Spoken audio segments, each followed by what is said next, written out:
Today, 27th of October, the international community, the people of Pakistan, the people of Indian occupied Kashmir are marking the Black Day, which commemorates the day the Indian occupation forces landed in Srinagar and willfully, in an act of aggression, in complete violation of the United Nations Charter and international law, and all canons of civilized state behavior, blatantly occupied Kashmir. Since then, there has been a war of liberation, resistance to repression, because what happened on 27th of October 1947 is as bad as what happened in Palestine during the Nakba, the catastrophe. That was also illegal occupation, eviction of the local people in Palestine. And since then, both these issues are on the international calendar. I would like to point out that India bases its occupation, its aggression, on the basis of a very flimsy and fraudulent document called the Instrument of Accession. That it was signed by the Maharaja of Kashmir, and that he allowed and he invited the Indian troops inside occupied Kashmir, which is a total lie, which was exposed by many historians, especially Alistair Lamb in his famous books, including The Disputed Legacy on Kashmir.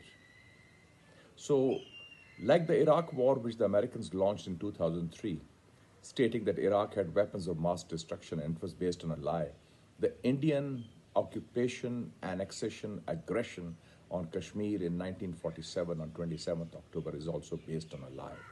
There is no such instrument of accession. There is no documentation. There is no signature. It was occupation first, and then they propounded this through the propaganda about instrument of accession. And since then, the issue of Kashmir is inextricably intertwined with the right of self-determination of the people of occupied Kashmir, enshrined by the United Nations resolutions, by resistance to repression, and it's also inextricably intertwined with the larger issues of peace, security, and stability in this part of the world where 1/5 of humanity resides. And on top of that, on 5th of August 2019, India went a step ahead, and they willfully annexed the state of Jammu and Kashmir, bifurcated it, divided it, partitioned it, and made it part of what they call as Indian Union territory, and to be governed by a lieutenant governor from Delhi. And throughout this period, neither the international community, nor Pakistan, nor the people of Kashmir, who are the principal party to the dispute, have accepted this annexation. And even in the recent elections, which were no substitute for a referendum or exercise of the right of self-determination, they were localized elections, they rejected this annexation. They rejected this occupation. They rejected this aggression. So it's incumbent that whether it's the issue of Palestine in Middle East or Kashmir in South Asia, issues which are on the United Nations agenda cannot be wished away. And they have to be addressed and resolved in a manner and principle consistent with the United Nations resolutions. Apart from India's blatant occupation, India is also engaged in state terrorism against different countries, including Pakistan. State terrorism within their own country.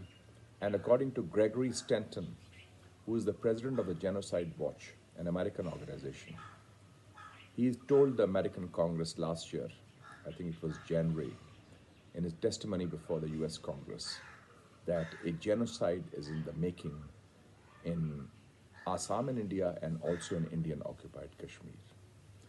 So, given this context, we feel that it is imperative that the international community rise to the occasion and understand and learn from what has happened in Palestine. The Israelis thought that the Palestinian issue is no longer relevant, and the Palestinian people will not resist any changes that they try to bring through demographic balance being changed in occupied Palestine, and also India is doing the same in occupied Kashmir. So the lesson is that the resistance won't go away, the status quo is untenable, and the people will continue to rise and resist such repression. We in Pakistan are fully supportive of the Kashmiri people's valiant and heroic struggle for the right of self-determination, in which over 100,000 children, women, and men have been martyred, and where rape has been used as a weapon of war. And the Black Day in Kashmir, 27th October, reminds us that the issue of Kashmir is paramount for peace and for the well-being of the people of Kashmir, and peace, security, and stability in South Asia, and for harmonious relationship between Pakistan and India. Thank you.